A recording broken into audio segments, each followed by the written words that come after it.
여러분 안녕하십니까? 국민대변인 신동욱입니다.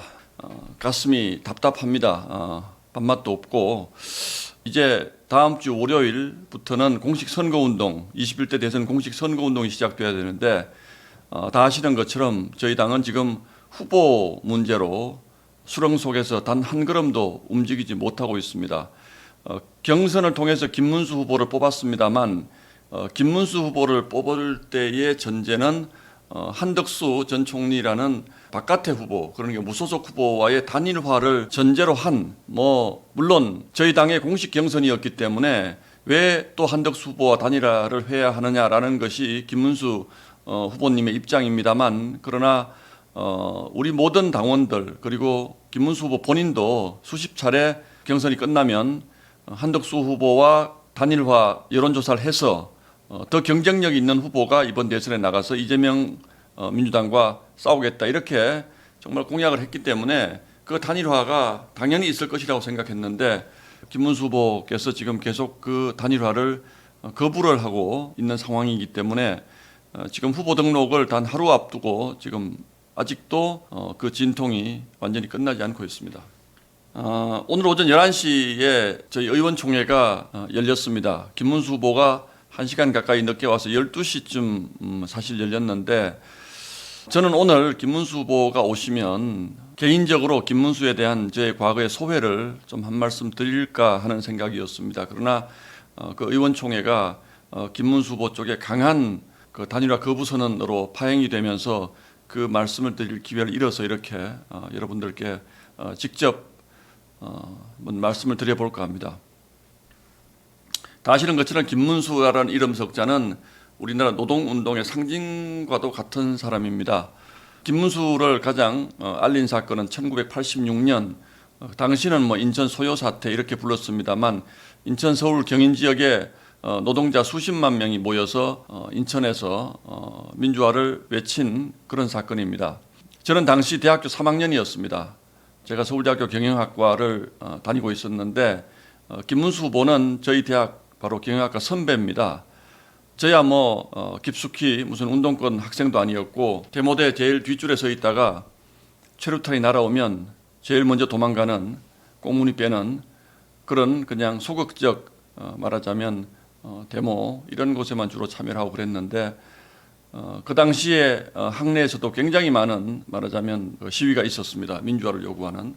인천에서 5월 3일 날 대규모 민주화 시위가 있었고 이 시위에는 당시에 수십만 명이 참여를 해서 80년 광주 민주화 운동 이후에 가장 대규모 시위라고 알려져 있습니다. 그리고 서울 경인 지역의 노동운동 단체들, 시민단체들이 거의 대부분 참여를 한 그런 대규모 시위였습니다. 저도 그때 이런저런 시위 현장을 쫓아다니면서 바람결에 그리고 체류가스 속에서 김문수라는 저희 과 선배가 노동운동에 깊숙이 관여되어 있다라는 얘기를 들을 수가 있었습니다. 그 당시 감성으로는 김문수는 저희에게는 의적 임꺽정이나 홍길동이나 이런 사람 정도로 생각되는 정말 운동권의 전설이었죠.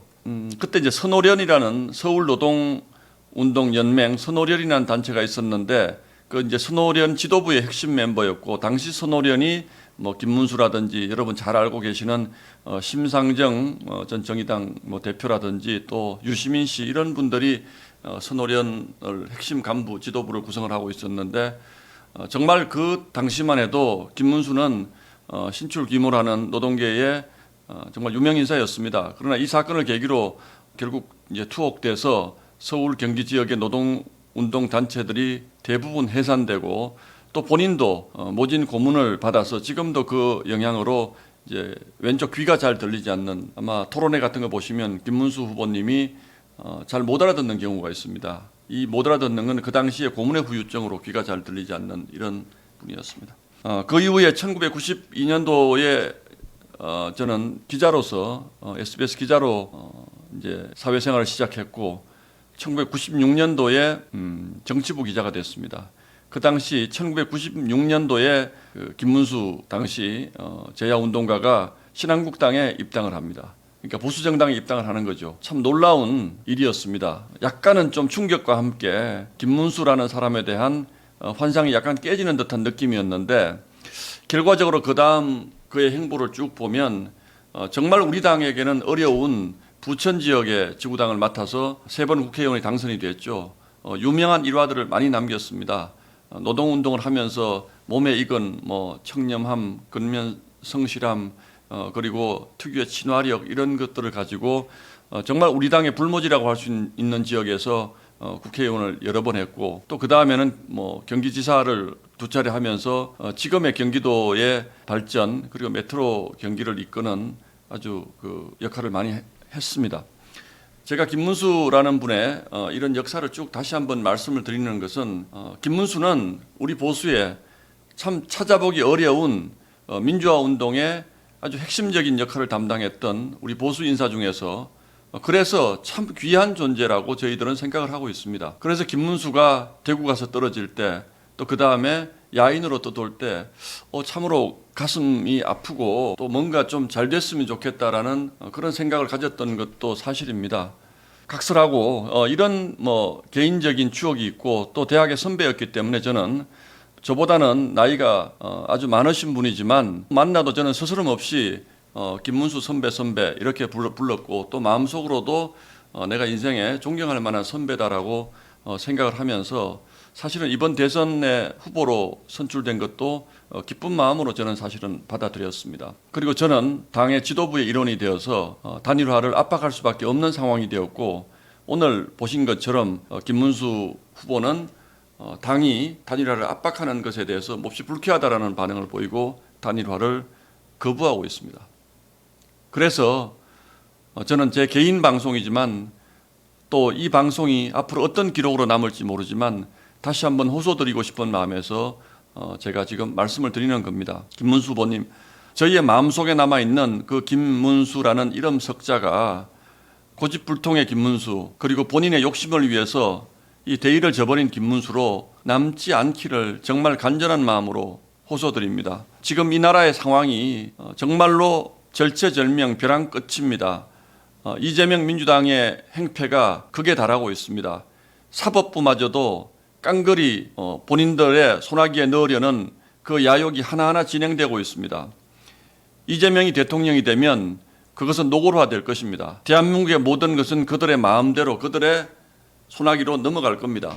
입법부를 완전 장악하고 대통령까지 하게 되고 사법부를 장악하게 되면 이 나라는 겉으로는 민주공화국이지만 사실상의 독재국가로 갈 가능성이 저는 적지 않다고 봅니다. 법을 악용해서 사법부를 이용해서 독재를 할 수 있다고 생각을 합니다. 민주국가가 어떻게 무너집니까? 이렇게 무너지는 겁니다. 그래서 저희는 그것을 막기 위한 대오를 만들기 위해서 지금까지 노력해온 것입니다. 그 과정에서 후보의 자격에 관한 논란, 후보 대우에 관한 논란 이런 것들이 있었습니다만, 제가 지금까지 쭉 말씀드린 김문수라는 사람이 살아온 인생을 보면 이런 부분들은 다 접고 우리가 정말로 지금 지켜야 할 나라가 어떤 나라인지 다시 한번 돌이켜봐 주시기 바랍니다. 이제 시간이 많지 않습니다. 어떻게 보면 물리적 시간은 한나절, 오늘 밤까지일 수도 있습니다.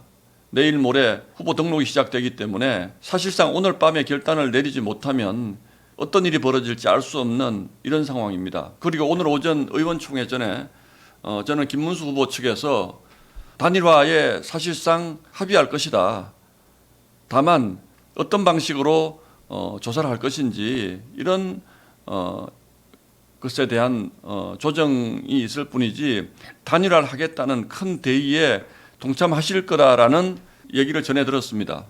그런데 막상 의원총회에 와서 한 김문수 후보의 연설은 정말로 그 기대를 송두리째 내던지는 발로 걷어차는 그런 연설을 하셨기 때문에 저는 김문수 후보님의 생각이 제가 조금 전에 말씀드린 단일화를 통해서 이재명 독재 정권을 막아야 된다는 그 생각과 크게 다르지는 않을 거라고 생각합니다. 그러나 우리가 김문수 후보님의 후보 자리를 내려놓으라고 하는 것은 아니지 않습니까? 좀 더 경쟁력 있는 방법을 찾아보자. 그리고 단일화라는 방식을 통해서 김문수와 한덕수가 가진 장점을 합칠 수 있는 방법을 생각해보자. 이걸 지금 말씀을 드리는 겁니다. 그런데 주변의 분들이 어떤 조언을 하는지는 잘 모르겠습니다만 번번이 저희의 기대와는 다른 말씀을 하시는 것에 대해서는 정말 실망스럽다라는 말씀을 드리지 않을 수가 없습니다. 그리고 저희 당 지도부가 김문수 후보의 후보 대우를 해주지 않는다. 이런 얘기들도 상당 부분은 잘못 전달된 것들이 많습니다. 전혀 그렇지 않음에도 불구하고 그렇기 때문에 지금 당 지도부의 후보 단일 압박이 매우 비민주적이다라고 주장하시는 부분에 대해서는 심정적으로는 그런 서운함이 있을 거라고 저는 생각을 합니다만, 그러나 이렇게 해서는 안 된다라고 저는 생각을 합니다. 국민보다 더 큰 대의 명분이 어디에 있겠습니까? 나라보다 더 큰 대의 명분이 어디에 있겠습니까? 지금 국민의힘이라는 당 지도부가 백척간두에 서 있습니다. 그들이 무슨 미래가 있어서, 무슨 욕심이 있어서, 사적인 욕심이 있어서 이렇게 있을 수 없는 단일화라는 것을 밀어붙이겠습니까? 지금 시중에는 여러 가지 얘기들이 떠돌고 있습니다. 권영세, 권성동 두 지도부가 내각제 세력과 손을 잡고 김문수를 후보에서 밀어내려고 한다, 이런 얘기도 합니다. 가당키나 한 얘기입니까? 개헌을 해야 된다고 생각하는 건 맞습니다만, 지금 국민의힘 의원들의 대다수는 내각제가 정답이라고 생각지는 않는 분위기입니다. 그런데 어떻게 김문수 후보를 몰아내고 내각제를 하겠습니까? 저는 이런저런 시중에 떠돌아다니는 가짜뉴스들에 기반한 생각은 거두기를 바랍니다. 그래서 이제 사흘 뒤면 시작되는 21대 대통령 선거에 우리 국민의힘이 손잡고 우리 지지자들과 한마음으로 이재명 독재 정권을 막아내겠다는 그런 단일 대우로 선거를 치를 수 있게 되기를 바랍니다. 시간이 이제 얼마 남지 않았기 때문에 마지막으로 제 목소리를 이렇게 방송으로나마 남겨야 되겠다는 생각으로 이렇게 여러분과 대화를 하게 되었습니다.